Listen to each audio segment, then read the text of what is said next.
everyone, my name is Primrose Pineda. On behalf of Park Systems Southeast Asia, we'd like to thank you for joining us today for the second session of our webinar series on nanoscale research using AFM and techniques.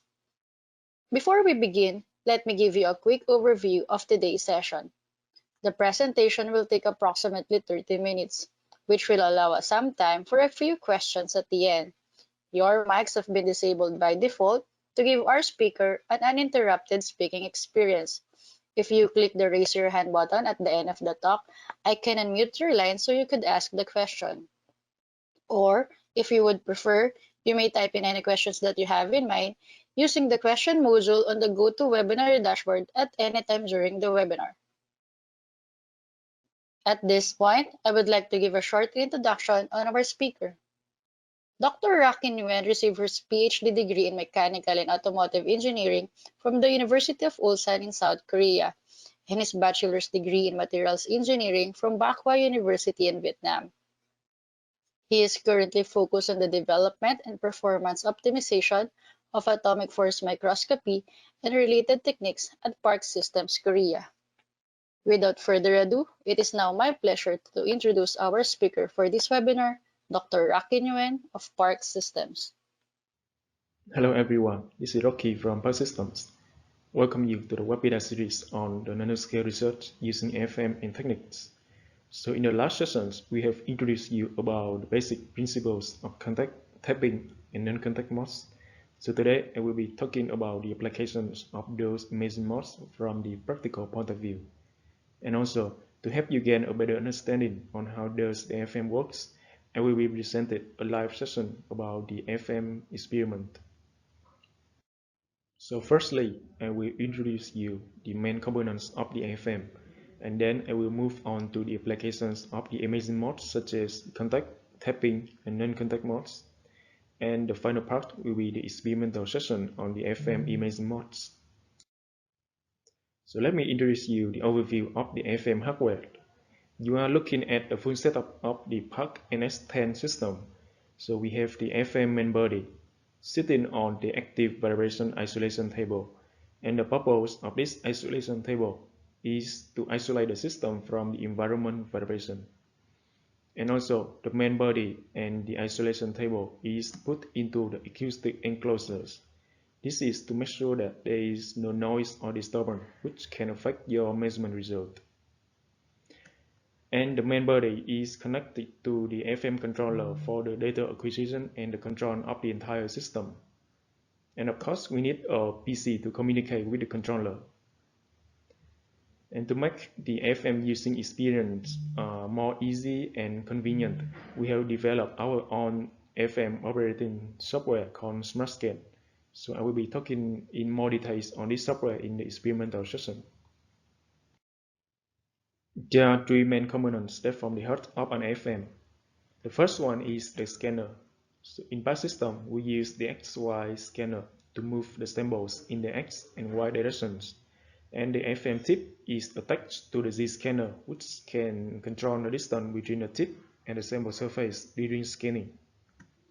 And if you take a look closer at the tip location, we can see the FM probe. This probe consists of the tip and cantilever system.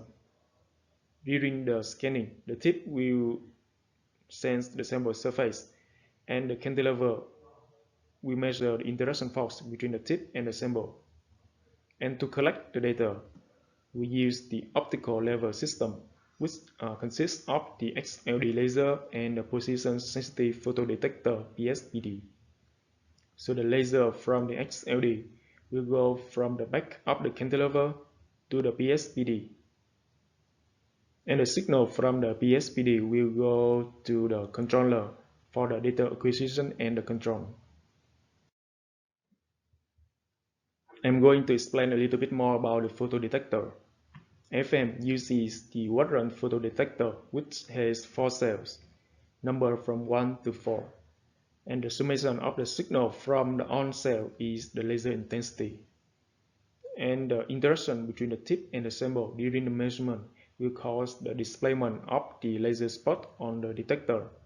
So when the tip scans on the surface, there are two main interactions. the bending and the twist of the cantilever.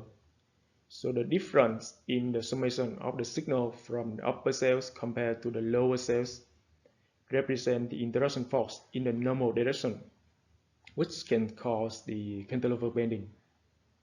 In PAC-FM, we call this A-B signal, and this signal will provide you the topography information on the surface.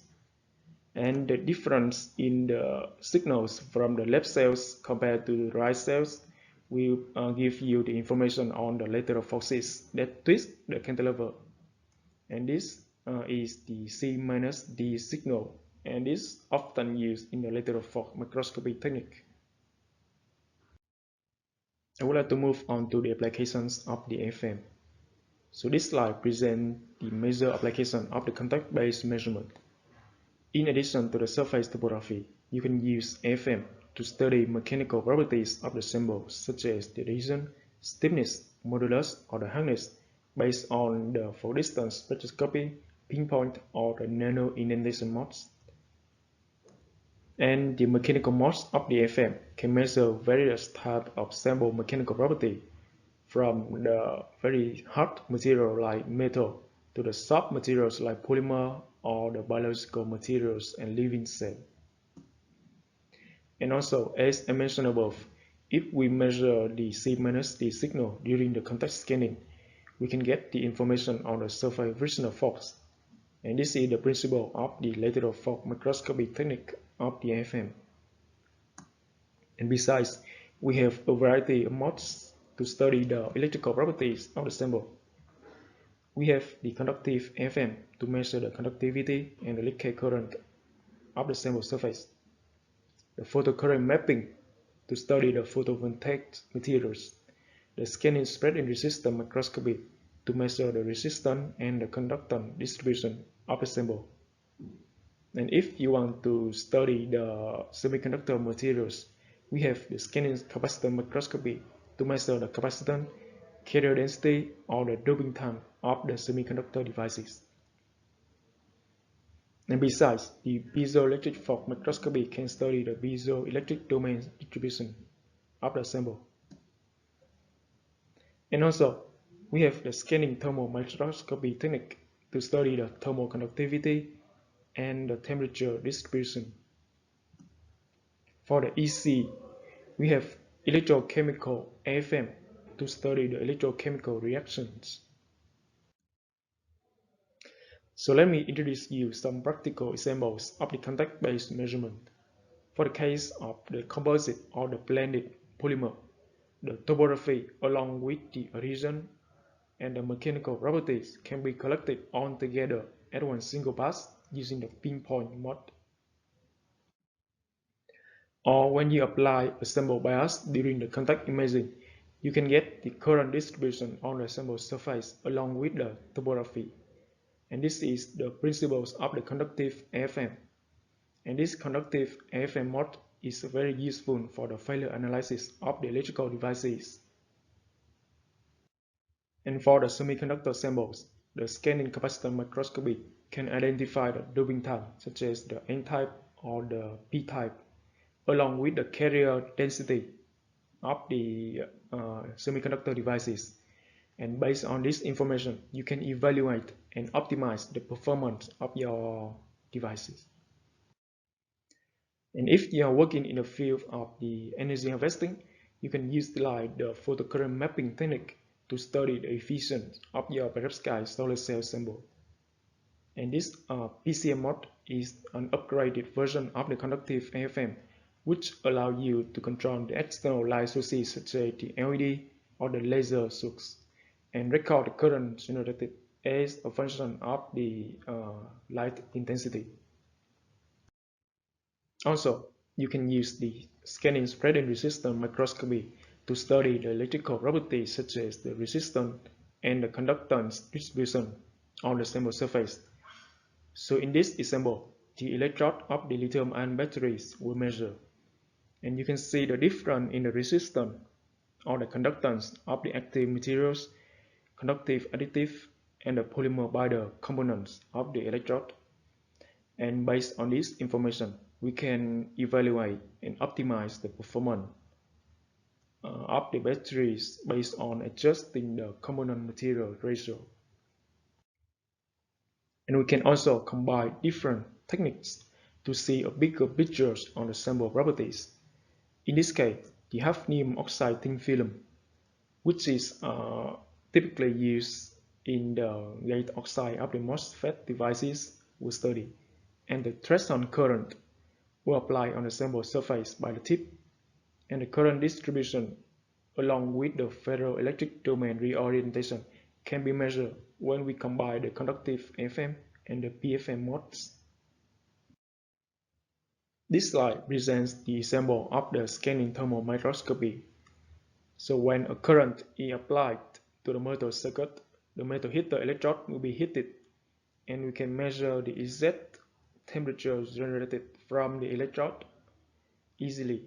And you can see that the size of this metal heater is very small. So therefore, when we use the conventional temperature measurement technique, it's very difficult to detect this kind of small-scale devices. As for the tapping and non-contact modes-based applications, we can get the information on the mechanical property distribution by simply monitor the phase signal during the tapping. And also, the tunneling current of the conductive materials is available in the SThM modes. Besides, we can have the surface potential, work function, or the surface electrostatic charge distribution based on the electrostatic force microscopy or the Kelvin force microscopy modes. And we can use the magnetic force microscopy to study the magnetic domain distribution of the sample. As you know, the true non-contact mode can effectively minimize the damages to the tip or the sample surface. So it is very useful to measure the sample with some delicate and special structures. In some cases, the surface doesn't show any visible difference in the material composition. For example, in this case, you are looking at the surface of the composite graphene and silicon carbide materials. And from the high signal, we cannot identify which is which, but based on the phase imaging in the tapping, we can easily see the graphene region or the silicon carbide region on the sample surface. So here is the example of the KPFM mode to study the work function of the TMD materials. This kind of materials can be applied in different fields, from the solid lubrication or the energy storage of the hydrogen or the lithium. Or if we use the FM tip, which is coated with the magnetic sensitive materials, we can detect the magnetic property distribution on the sample surface. We can see that the FM can measure various properties of the sample, ranging from the basic information such as the surface topography to the advanced properties such as the mechanical, electrical, magnetic, or the thermal properties of the sample. And the FM measurement can be done in different environmental conditions, such as the humidity, temperature, inert gas, air vacuum, or even the physiological condition for the living cell and the biological materials. So this is the end of my presentations. In the next part, I will show you how does the FM experiment look like. So let me introduce you the hardware setup for the FM. So you are looking at the part and SThM system. So we have the AA over there, the monitors, and when we open this part, we have the AFM controller down here. And the upper part is the CPU. And when we take a look closer into the AA, we have the AFM body here. And down here, that is the vibration isolation table. And the XY scanner and XY stage is installed in this part, in the base of the main body. And this is the FM head, in which the tip, SLD, and PSPD and the Z scanner are located. And this vertical part is the Z stage and the FM optical systems. So this is on for the hardware setup. For the experiment, I have already prepared the PSIDP blended polymer sample. Now I will put the sample into the AFM. So the sample is already installed on the magnetic sample disk, so that we can easily mount that into the magnetic sample holder of the AFM.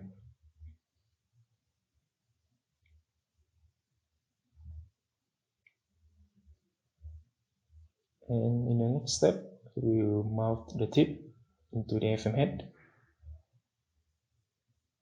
In power system, we have the pre-mounted FM tip onto the magnetic chip carrier, so that we can easily snap that into the FM head.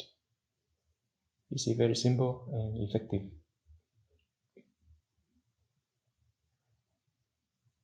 So you are looking at the FM head. We have the SID laser here, the tip here, and the base PD in this region. And the Z scanner is also attached to the FM head. So now I will put the head onto the FM. All we need to do is simply slide the head along the rail like this and lock the dovetails so that it doesn't move during the measurement.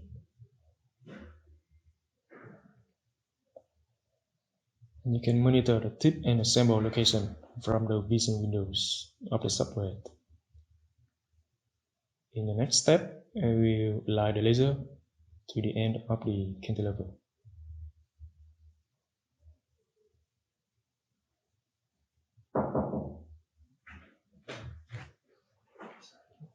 Or if the tip is not focused on the tip location, we can easily control that from the optics.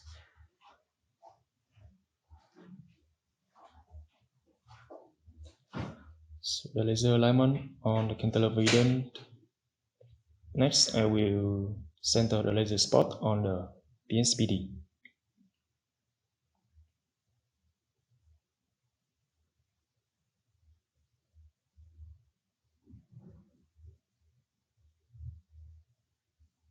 So now we are done with the tip and the sample setup. I will close the IE so that we can start the imaging.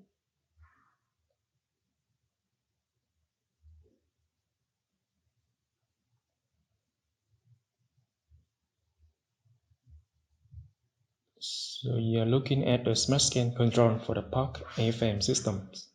We have the optic vision here, the scan parameter here. At the center, we have the scan area so that we can monitor the scanning process.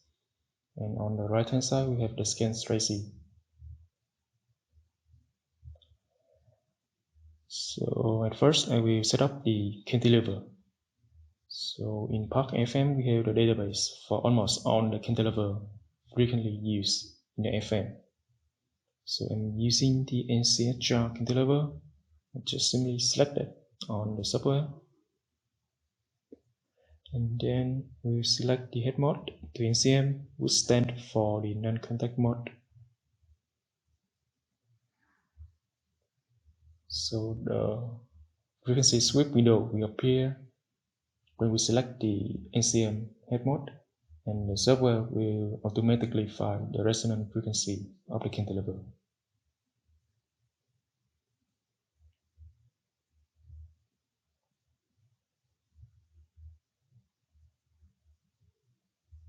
Also, you can adjust the drive amplitude in the value you want. So let's say 100 nanometer here.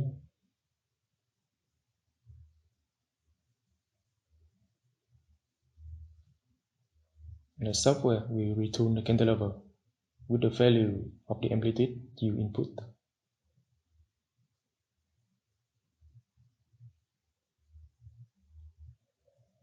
So the frequency tuning is done, and you can see the resonant peak here, and the operation frequency here, and this is the set point. And all of these parameters are automatically selected and optimized by the software.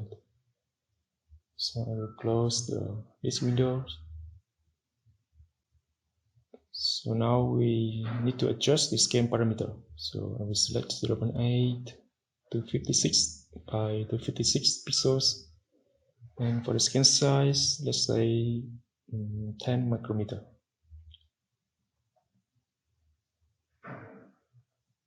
Now I will find the location on the sample in which I want to measure. So we just focus from the tip to the sample surface.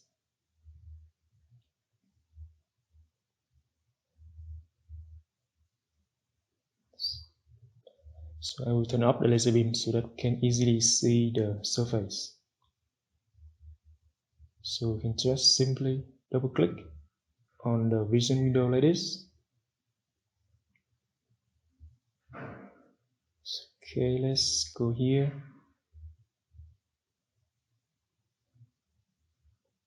So we only find the location on the sample. And in the next step, we need to approach the tip to the sample surface so that we can start the measurement. So I will click approach.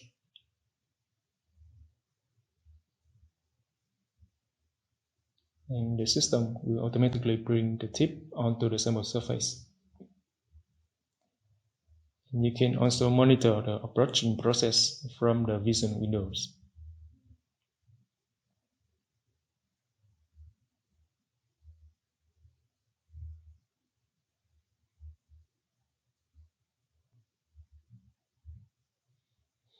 So you can see from the Z-height, the forward and backwards scan, in which the yellow and the blue light doesn't match to each other. So I will reduce the set point a little bit. And now it seems they are tracking, but it's quite noisy, so I will reduce the gain. And you can see the forward and backward signal matching each other. We will reduce the set point a little bit more.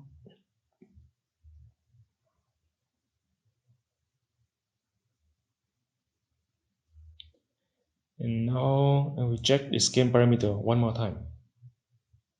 The set point, the scan parameters. So if everything is ready, we can start the scanning. So I will click scan.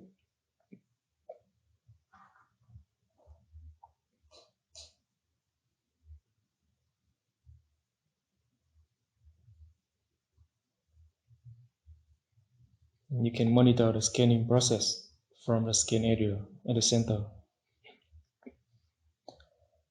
So all we need to do now is just waiting for the scan to finish.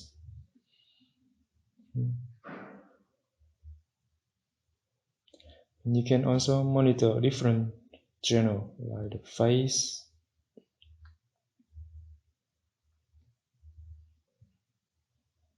or we can compare different channels. So I want to see the Z height and the phase.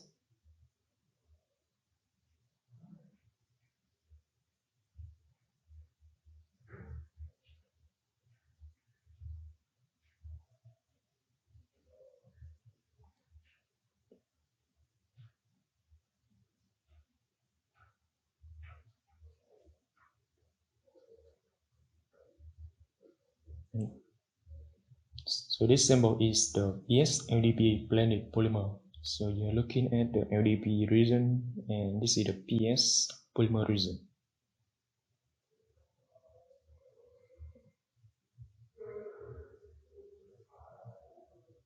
And the scan image will be updated line by line.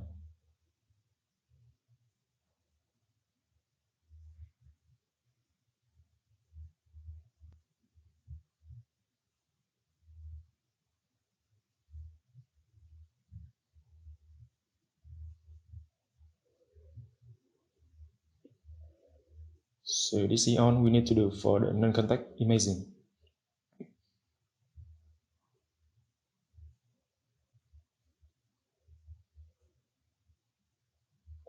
So if you want to stop the measurement, we just click cancel, and the software will save the already scanned lines. So I will cancel this measurement.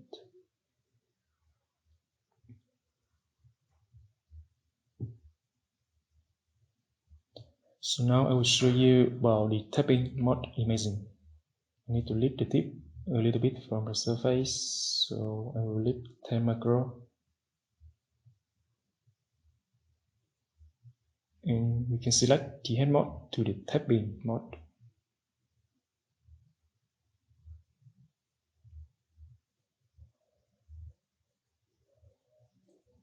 And again, the frequency sweep window will appear, and the software will retune the resonant frequency of the cantilever.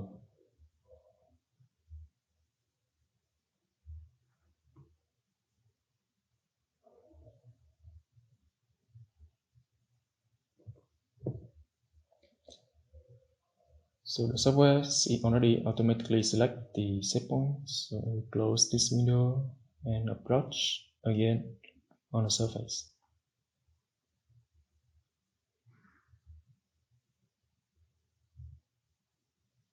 So I will reduce the scan rate a little bit. And again.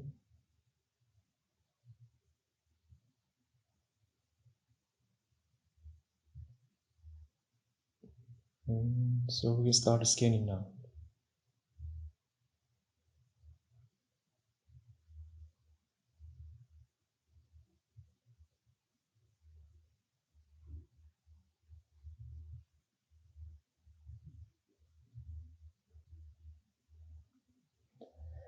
And on the scanner, you can also select the forward or backward signal to monitor.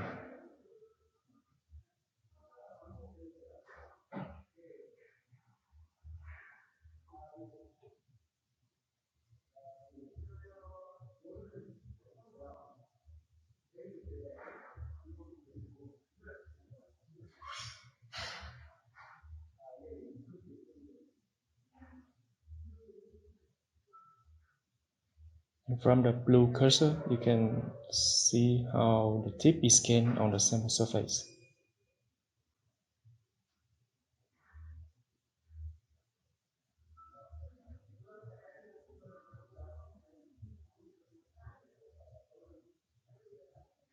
So now we already know how does the tapping mode works.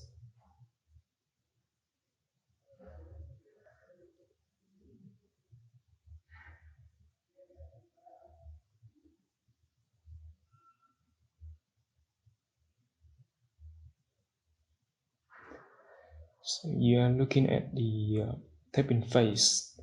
So as I mentioned in the presentation, the tapping phase will represent the difference in the mechanical properties on the sample surface. So you can see the difference in the ADB region and the PS region. Because in this case, the tip is tapping or intermittent contact on the surface. And due to the difference in the mechanical properties of the LDP compared to the PS, so that information will be reflected on the phase signal in the tapping mode.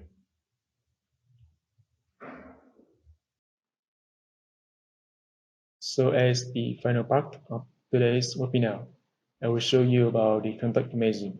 So to save the time, I already mounted the ConSCR cantilever, which has the spring constant of around 0.2 Newton per meter. And this is more convenient to see the lateral force when we do the contact imaging. So now what we need to do is select the normal force in which we want to measure. And we will go for 5 nanonewton and check the scanning parameter one more time. So for the contact imaging, I would like to select the slower scan rate to ensure the surface tracking. So I will go at 0.8 and we can approach the tip to the surface.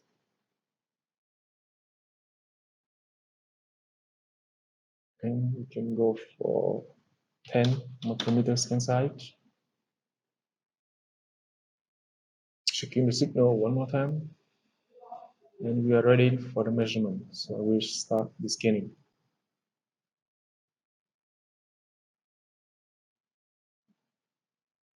So for the contact imaging, if you do the scanning at the direction perpendicular to the cantilever axis, we can get the twist of the cantilever. So this twisting is due to the lateral force between the tip and the surface.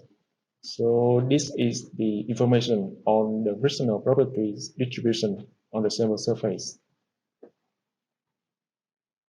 And let me show the Z height and the lateral signal. So this lateral or C minus the signal, that is the vision information.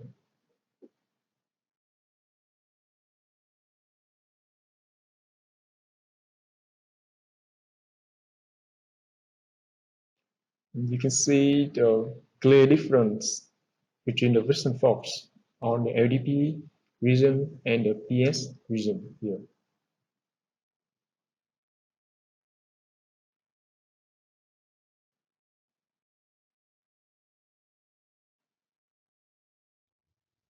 This is the end of today's webinar.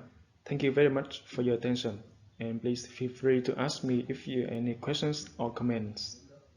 Thank you for that very informative talk, Rocky. So if you have questions for Rocky, please type them in to the question module. We'll be happy to answer them live here. Okay, so we have questions now. So hi, Dr. Rocky. Hi. Hello? Hello. Yeah, hello. So for our first question, so can we do PFM and C-AFM together or one after another on the same location? So usually for the PFM you need to get the piezoelectric properties, and for the C-AFM you need to apply the tip on the sample bias and you get the current. So usually we do that one after one. For example, you can do the conductive AFM, and after that you can switch to the head mode to the PFM and do the measurement at the exact same location. Okay, thank you for that clarification or explanation, Dr. Rocky. For our next question, so can you share what roles for PSPD? What are the roles of PSPD? So the PSPD is the position photo detector. So basically that will detect the, okay. Can I share my screen? Sure. Okay, just wait a moment.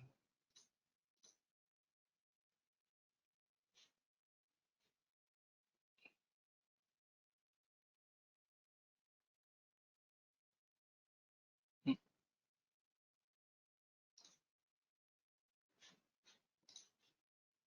Oh. Okay, can you see my screen? We can see it now. Oh yeah, okay.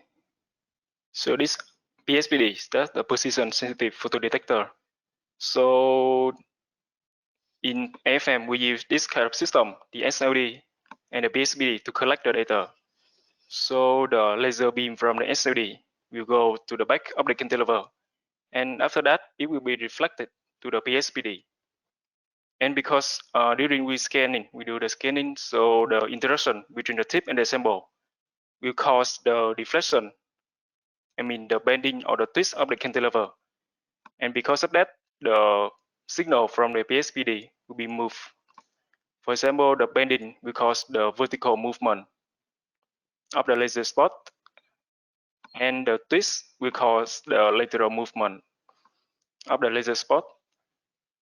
So this kind of system, the SLD and the PSPD is used to collect the data in the FM.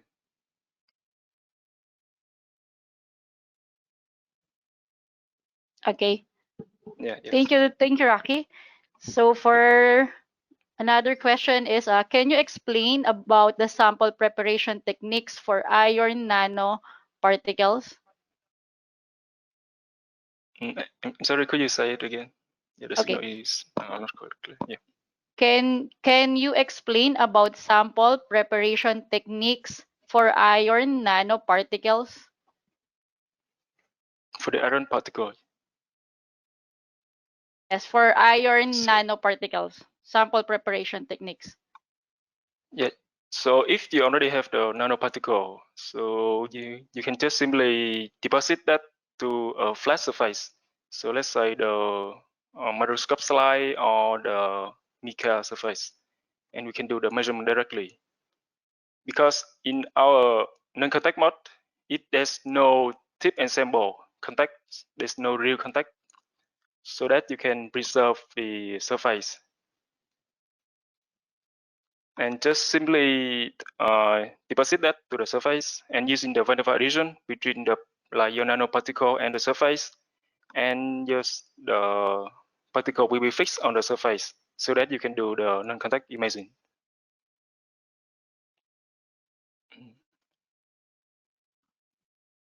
Okay. Yeah. So yeah, And it's then kind of same. we'll take more questions are coming, so maybe we'll take 2 questions more. So to know the height of every valley on the surface, we need to non-contact mode or tapping mode.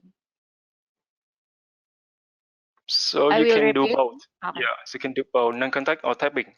But as for me, I would prefer the non-contact because that can preserve the surface. So that means there's no tip or surface damage. In the case you have very fragile or delicate sample like the biological cells or the soft polymer, you don't want to touch or damage the surface. So I would suggest the non-contact measurement for the height of the surface. Okay. And then for the next question, if the sample like rubber that have rough surface, how to get Z height forward and backward good?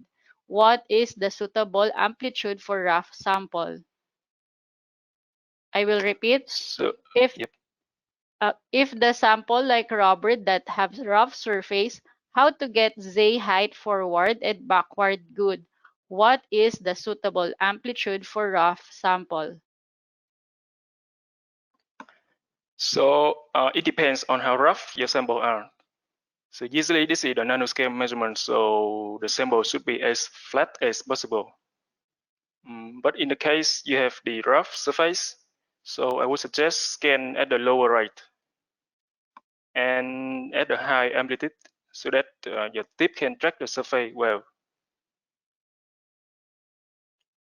And for your information, in Park FM, we have 2 options for the Z scanner, the 15 micrometer and the 30 micrometer. So the roughness, the surface roughness of your sample should be smaller than 30, let's say 30 micrometer or 50 micrometer, depending on the head type you are using, so that you can measure that. Okay. And yeah, okay. Yeah. Okay. Yeah, you can continue, Dr. Aki. Yeah, and in the case your surface is too rough, so you can consider the polishing for the sample to reduce the surface roughness. But please make sure that polishing doesn't affect the natural structure of the surface. Yeah, so that's it. Okay. Thank you. And then for our last question, what is the current and voltage range that can be measured for semiconducting oxide thin films in AFM? I will repeat. What is the current and voltage range that can be measured for semiconducting oxide thin films in AFM? Yep. So for the current and voltage, usually the system will apply a voltage and measure the current. So in the conventional setup, you can apply about plus minus 10 volt. And if you use the high voltage toolkit, you can apply around plus minus 150 volt.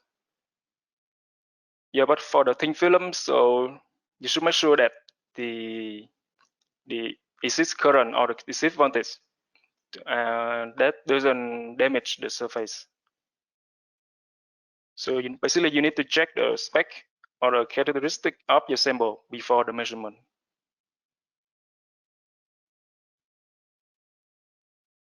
Okay, thank you. So we just have one attendee who is raising his hand. So, Yep. so Pretty Sen, can you now ask? You can now ask your questions if you want.